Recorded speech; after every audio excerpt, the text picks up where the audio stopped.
Before we begin, a quick message from our sponsors. Your support helps us keep bringing you new sleep stories for free. You won't be bothered by any ads once the story begins. Overwhelmed? That was me with diabetes. Hey, I'm Jabron. Between teaching and coaching, managing diabetes felt like an extra job. With the Freestyle Libre 3 CGM, I get real-time glucose readings and have the insights to make informed decisions. My life feels lighter now. Learn more at freestylelibre.us. The views expressed should not be used for medical diagnosis or treatment as a substitute for professional medical advice. Individual circumstances may vary. For prescription only. Safety info found at freestylelibre.us. Welcome to Deep Sleep Stories, and to a quiet place where the evening is warm, the air is gentle, and a glass of cool lemonade waits beneath a porch lit by fireflies. Let your body settle now. There is nothing to solve here, nothing to carry forward, nothing that needs to be held tightly in the mind. The day has already done what it came to do. It has moved through its hours, offered its small tasks and passing thoughts, and now it can drift away like a leaf on slow water. Take a soft breath in and let it leave you. Feel the bed beneath you, steady and patient. Feel the weight of your body being received, held without effort. Your shoulders may soften, your hands may unclench, your jaw may loosen just a little as though it has remembered how pleasant it is to rest. Another breath comes in, cool and quiet. Another breath goes out, warm and unhurried. Imagine the edge of summer evening. The sky has turned the color of lavender milk. The last gold of the sun is slipping behind a low green hill, and the grass is holding the day's warmth close to the earth. Somewhere nearby, a wooden porch wraps around an old house, its boards smooth with years of bare feet, rain, and moonlight. A pitcher of lemonade rests on a small table beaded with dew. The scent of lemons mingles with mint leaves, honeysuckle, and clean wood. And in the garden beyond the steps, little lights begin to appear. Fireflies. They rise and vanish, like thoughts becoming dreams. And now, while you rest, the story may drift onward without asking anything of you. It may carry itself gently like a lantern floating downstream. It belongs to a quiet valley, to an old porch, to a summer night, and to a glass of lemonade that tasted faintly of moonlight. There was once a small house at the end of a narrow lane where the dust lay soft as flour, and the fence posts leaned together as if sharing old secrets. The house stood beneath 3 tall sycamores, and its porch faced west, toward the meadows and the slow blue outline of the hills. In that house lived a woman named Mara Vale, though nearly everyone in the valley simply called her Mara. She was neither young nor old in the way that mattered. Her hair had begun to gather silver near the temples, but her step was steady, and her eyes held the particular calm of someone who had learned to listen before speaking. Mara kept a garden beside the porch. It was not a tidy garden, not the kind planted in rows and ruled by straight paths.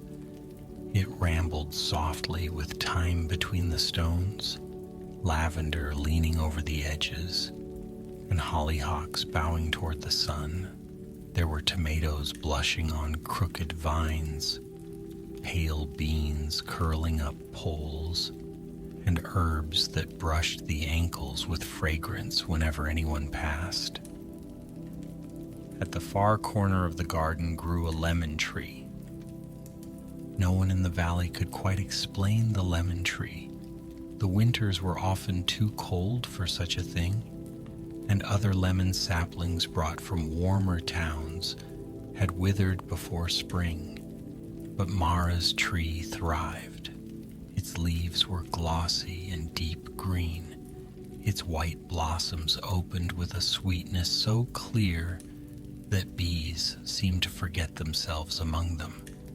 And when the lemons came, they were round and bright, glowing beneath the leaves like captured pieces of afternoon. Mara had inherited the house, the porch, and the lemon tree from her grandmother, who had inherited them from someone older still. It was said that the first seed had been carried there, in the pocket of a traveler who arrived one misty morning with a wooden flute and a map that showed no roads. He planted the seed by the porch, watered it with rain caught in a blue bowl, and by dusk it had sprouted. At least that was one version. Another version said the seed had fallen from the moon. Mara did not trouble herself too much over which tale was true. She only cared that the tree gave good lemons, and that in the high days of summer, when the air shimmered and even the birds sang more slowly, there was enough fruit to make lemonade. The lemonade was famous, in a quiet sort of way. No sign announced it. No shop sold it. Yet every year, when the evenings grew long and the fireflies returned to the meadow, neighbors found reasons to walk the lane near Mara's house. A basket needed mending. A letter needed posting. A dog required a longer stroll than usual. And Mara, who understood more than people said, would lift the pitcher from the cool pantry, bring out small glasses, and invite whoever had wandered by to sit a while. The porch was wide enough for several chairs, but most evenings it was peaceful. There was a cushioned rocker with faded blue arms, a swing hung by 2 chains from the rafters, and a low table where the pitcher stood. The boards held the day's heat until night eased it away.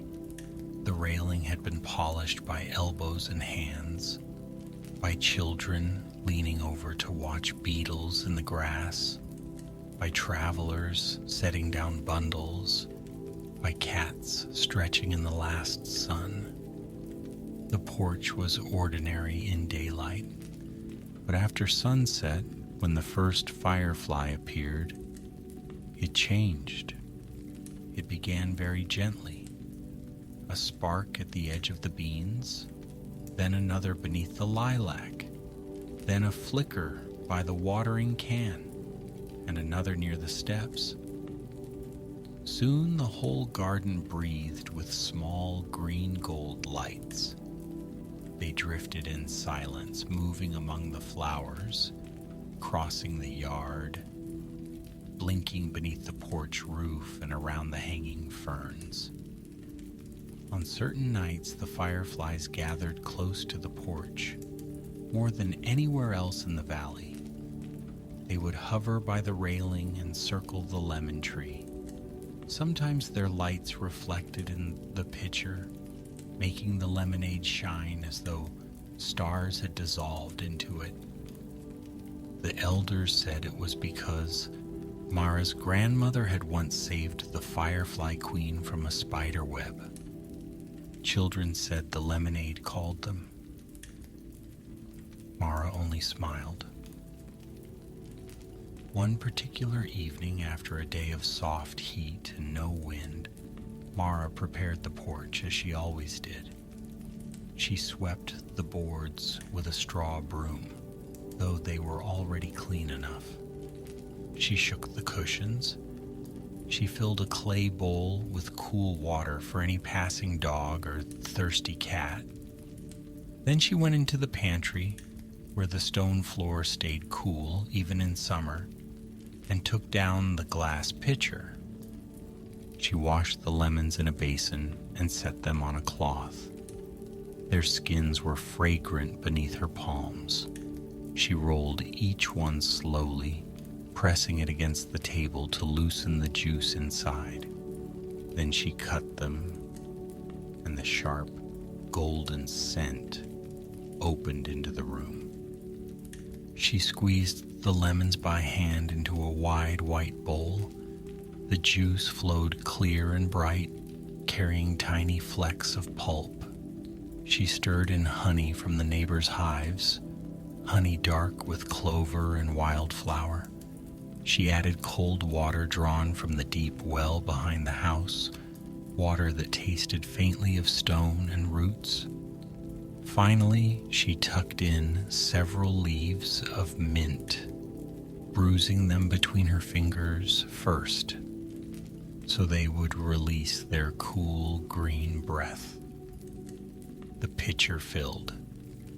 The evening lowered. Mara carried the lemonade outside. As she stepped onto the porch, she noticed that the first firefly had already appeared, though the sun was not quite gone. It hovered near the lemon tree, a single light blinking in the blue shade.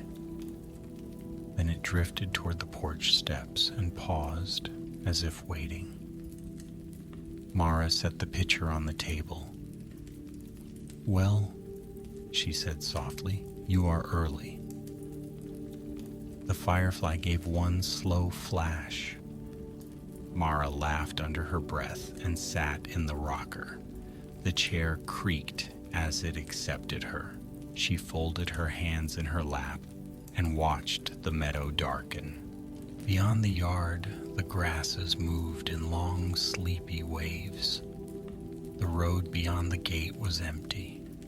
The hills were shadowed now, their edges softening into the sky. A thrush sang once from the sycamores, then fell silent. The house behind Mara breathed out the stored warmth of the day. A little while later, footsteps sounded on the lane. They were light footsteps, hesitant, pausing now and then, as if the walker was unsure of the way. Mara leaned forward, not alarmed, only curious. At the gate stood a girl with a small satchel over one shoulder.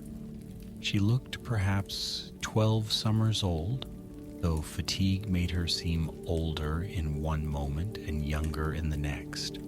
Her brown hair had come loose from a braid, and there was dust on her shoes. She held the gate latch with both hands, but did not open it. "Good evening," Mara called gently. The girl looked up. "Good evening," she answered. Her voice was polite but tired. "Are you lost?" The girl considered this. "A little." "That is a very common way to be at this hour." The girl's shoulders lowered, as if the answer had made room for her to breathe. "My name is Leora," she said. "I was meant to reach my aunt's house before dark, but I think I took the mill road instead of the orchard road." "That happens," Mara said. "The mill road dreams of being the orchard road when no one is watching." Leora blinked, then smiled. "Come in," Mara said. "The porch is friendly, and there is lemonade." The girl opened the gate and came along the garden path. As she passed the lemon tree, the waiting firefly rose and floated beside her for a moment, like a tiny lantern escorting her in. Leora paused to look at it, her face softening with wonder. "There are so many here," she whispered. "Not yet," Mara said, "but there will be." She poured lemonade into a glass and handed it to Leora. The girl accepted it with both hands. The outside of the glass was cool with condensation. She took a careful sip. For a moment she said nothing. Then her eyes widened. "It tastes," she began and stopped. Mara waited. "It tastes like being less worried," Leora said at last. "That is one of its better qualities." Leora sat on the porch swing. The chains gave a faint musical creak as she settled. She drank again, slower this time. The dusk deepened around them and the fireflies increased, one by one, until the garden seemed sprinkled with breathing embers. Mara asked no pressing questions. She did not ask why the girl had traveled alone, or whether anyone would be anxious, or what troubles had made her brow draw together even while she rested. Instead, she asked whether the road had been dusty, whether the creek still ran clear near the mill, and whether the blackberries by the bend were ripe yet. Leora answered quietly. Yes, the road had been dusty. Yes, the creek was clear. The blackberries were almost ripe, though not quite sweet. And all the while the fireflies gathered. They moved closer than usual, even for Mara's porch. They slipped between the porch posts and floated beneath the roof, their small lights reflected in the pitcher, in the windows, in Leora's dark eyes. One landed on the rim of her glass and flashed slowly, as though greeting the lemonade within. Leora held very still. "Do they always do this?" she whispered. "No," Mara said. "Only when there is something to show."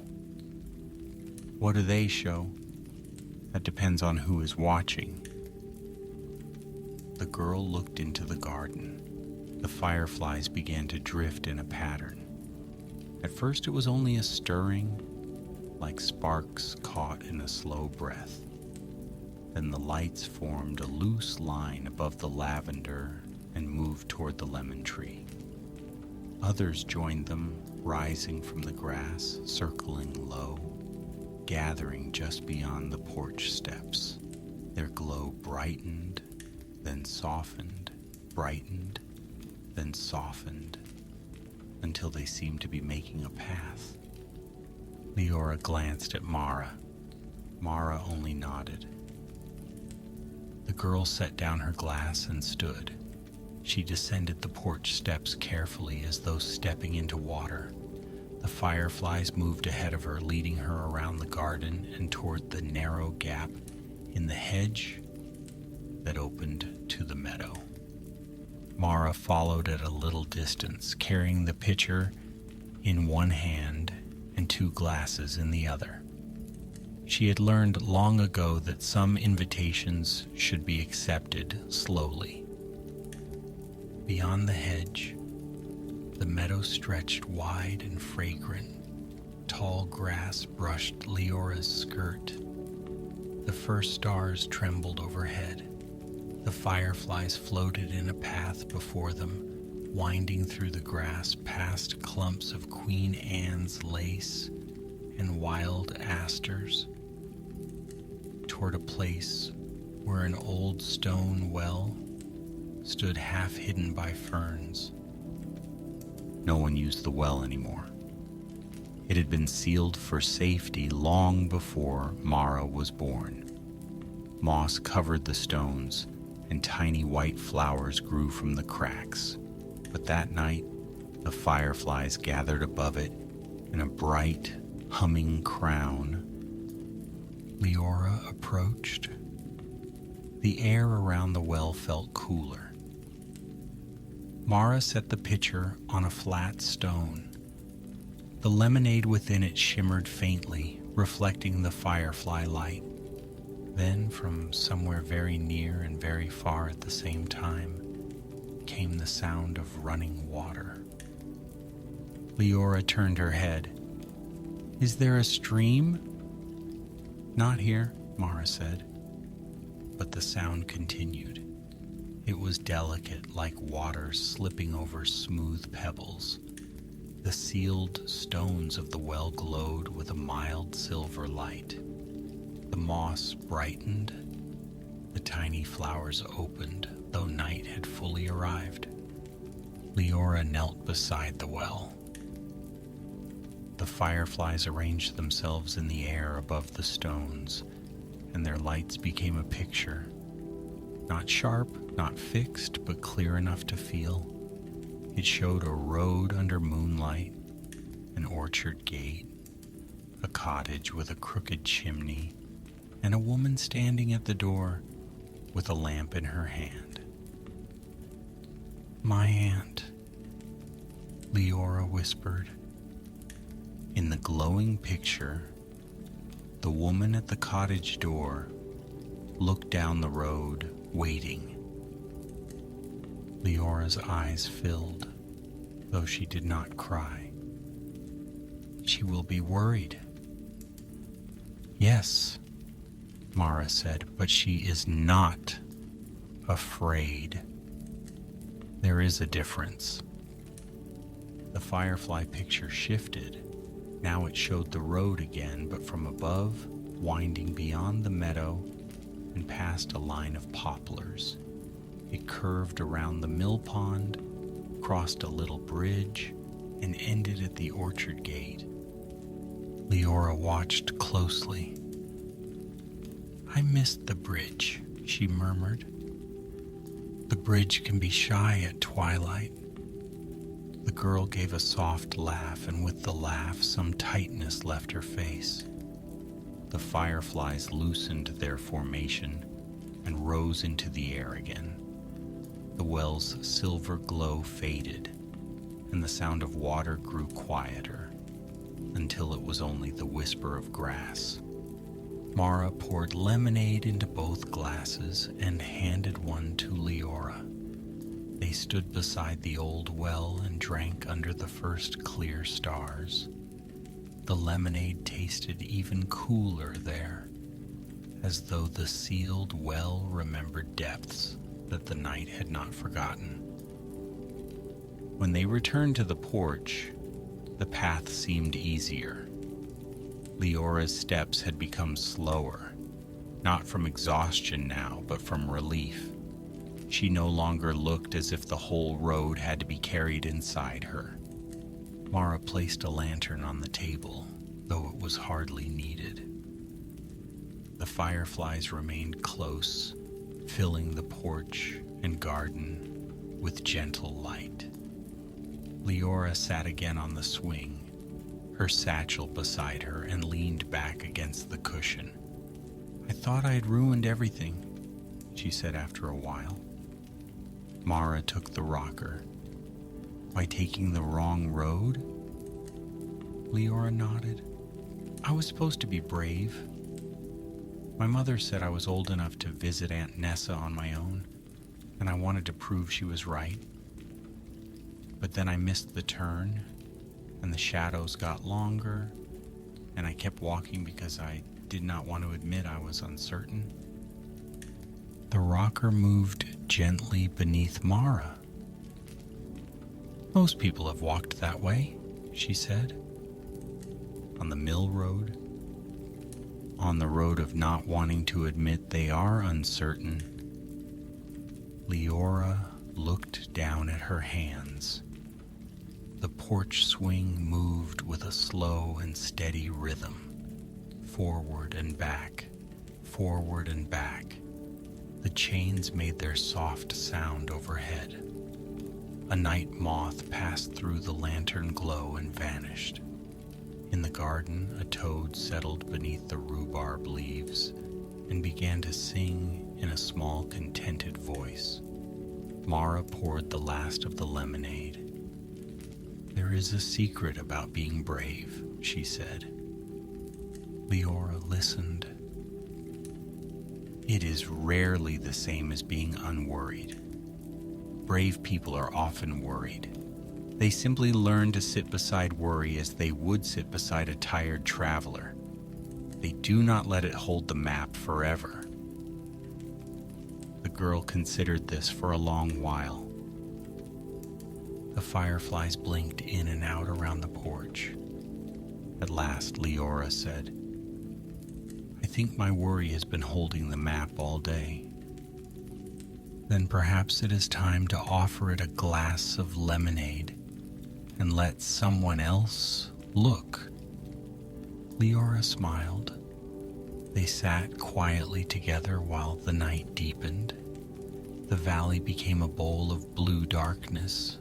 The sycamore leaves shifted overhead with no wind anyone could feel.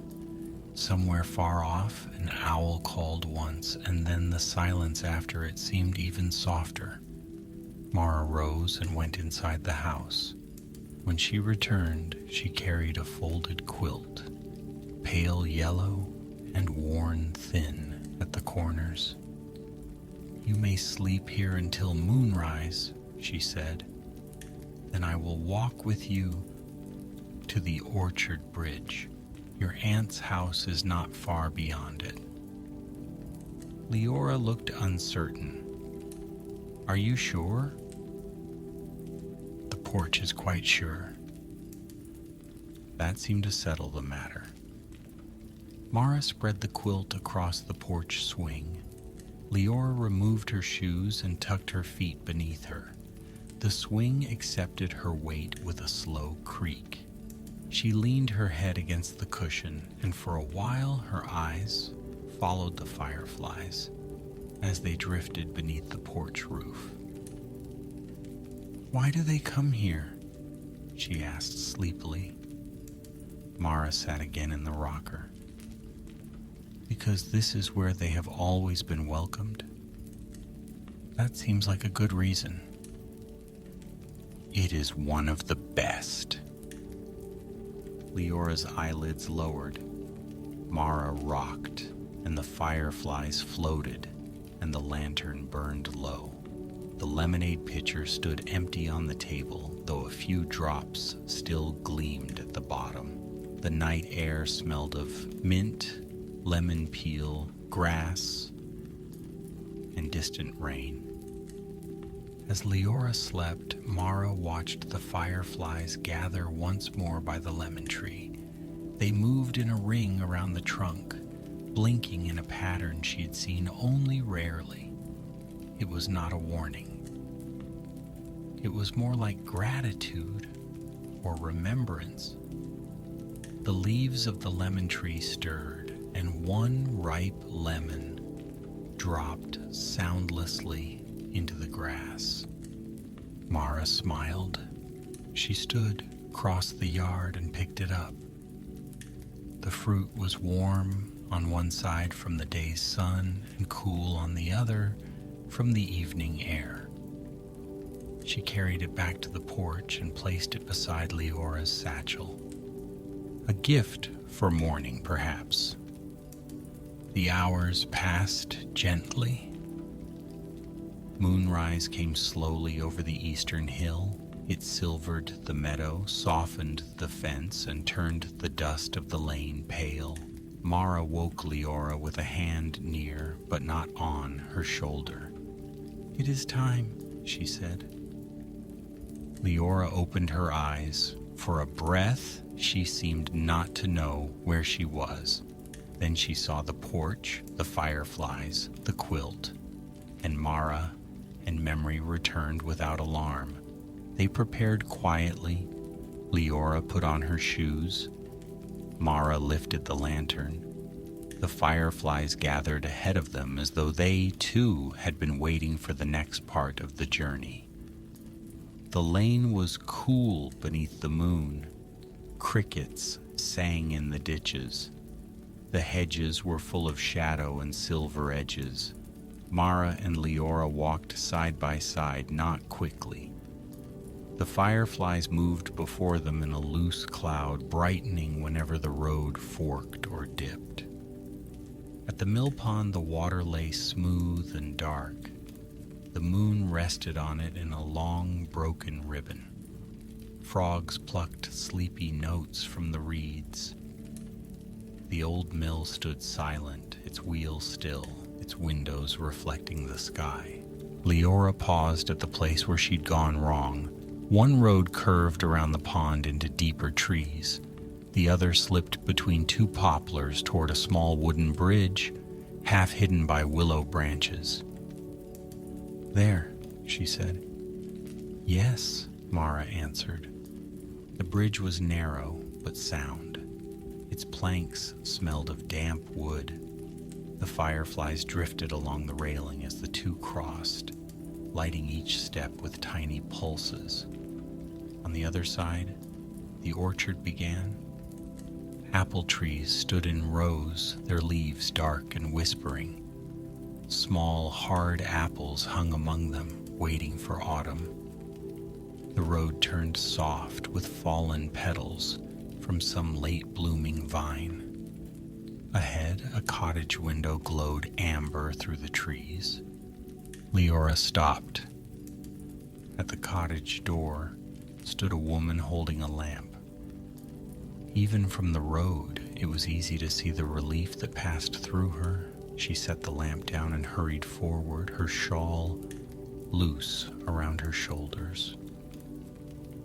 Leora ran the last few steps. Mara remained by the orchard gate, giving them the kindness of a little distance. She watched as aunt and niece held each other beneath the low branches. She heard only murmurs, not words, but words were not necessary. The lamp by the door burned steadily. The orchard smelled of leaves and earth, and the faint green promise of fruit. After a time, Aunt Nessa looked toward Mara and raised a hand. Mara raised hers in return. Leora turned back once, her face bright in the moonlight. "Thank you," she called softly. Mara nodded. "Sleep well, child." Then she turned toward home. The walk back felt shorter, as returning paths often do. The fireflies accompanied her until the bridge, then scattered into the reeds. A few stayed near the lantern, drifting beside her like quiet thoughts. By the time Mara reached her own lane, the moon was high, and the air had cooled enough that dew had begun to gather on the grass. The porch waited. The rocker waited. The empty pitcher waited on the table, holding its faint scent of lemons and mint. Mara climbed the steps and sat for one last moment before going inside. The fireflies remained in the garden, fewer now, blinking slowly among the leaves. The lemon tree stood still beneath the moon, its branches resting after the day. On the table beside the pitcher, Mara noticed something she had not placed there. It was a small folded scrap of paper, pale as a moth wing. She opened it carefully. Inside, written in a hand she did not know, were the words, "For every traveler who finds the porch, may there be sweetness enough." Mara read the message twice. Then she folded it again and tucked it beneath the pitcher, where she kept small things worth remembering. The next morning, the valley woke slowly. Mist lay in the meadow. The sycamores dripped softly. Birds moved like shadows among the leaves before breaking into song. Mara rose before the sun fully cleared the hill and stepped onto the porch with her tea. The porch looked ordinary again. The swing hung still. The table was bare except for the pitcher and the folded note beneath it. The garden held its colors quietly, Yet in the grass near the lemon tree, more lemons had fallen in the night, each one unbruised, each one bright. Mara gathered them into her apron. Later that day, Aunt Nessa arrived with Leora. They brought a basket of oat cakes, a jar of apple butter, and a blue ribbon tied around the lemon Mara had given the girl. Leora looked rested. Her braid was neat again, though a few strands had escaped around her face. She seemed shy at first, but the porch remembered her, and soon she smiled. They sat together in the afternoon shade. Mara made a fresh pitcher of lemonade. Aunt Nessa said it was the finest she had ever tasted, and Leora said nothing at all but drank slowly, as if listening for something inside the glass. When evening came, the Fireflies returned. This time they did not form a path to the well or show a picture in the air. They simply rose in the garden, blinking softly, filling the porch with a peace so complete that even conversation became unnecessary. Aunt Nessa rocked in the blue chair. Leora sat on the steps, with her chin in her hands. Mara leaned against the porch rail and watched the valley darken.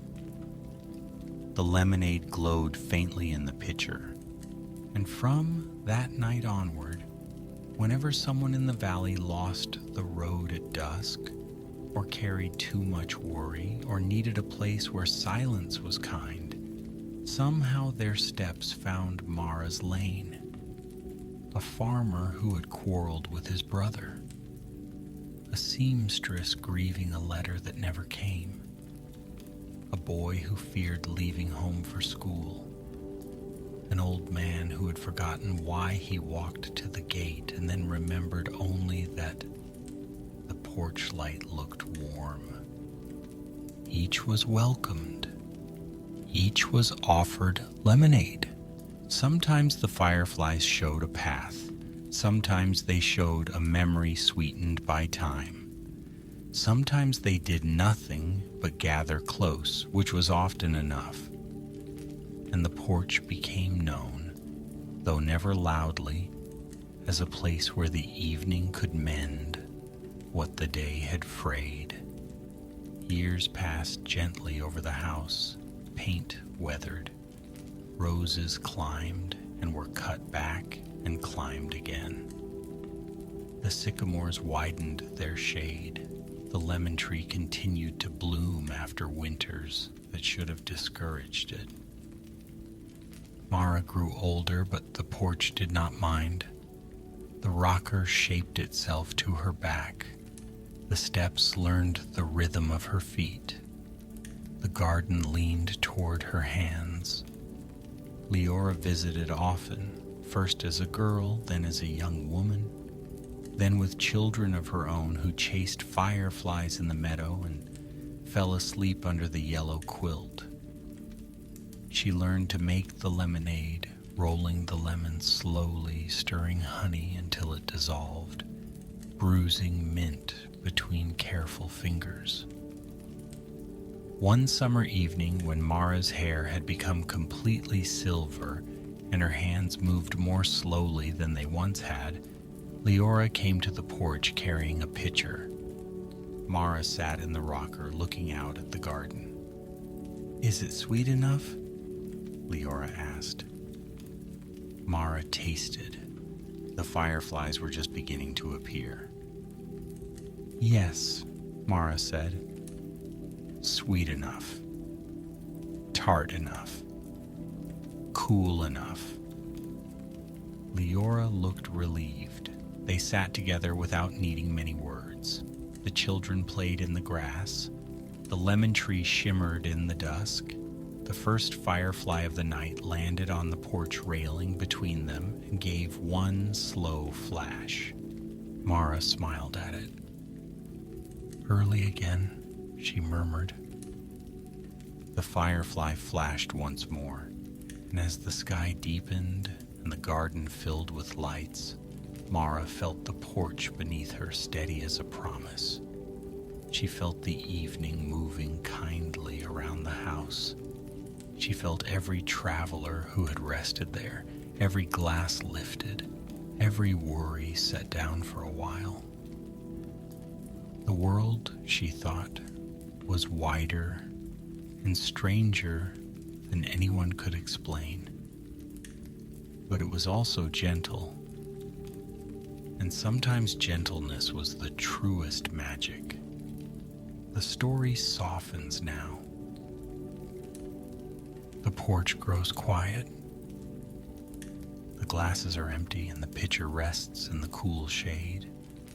The fireflies drift farther into the meadow, their small lights blinking slower and slower still.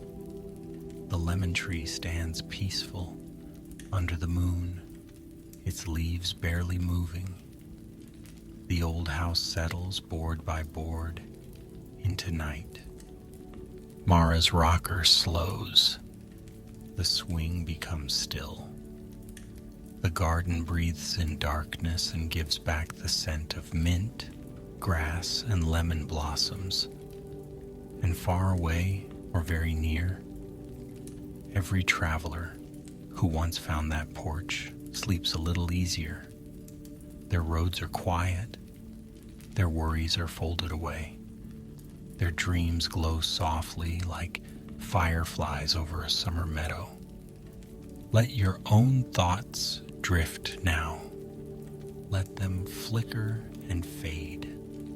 There is no need to follow them. There is only the cool sweetness of night, the hush of the porch, the gentle lanterns moving through the grass. Rest here as long as you need. The house is warm. The garden is kind. The road can wait until morning. Good night, dear traveler. Sleep well.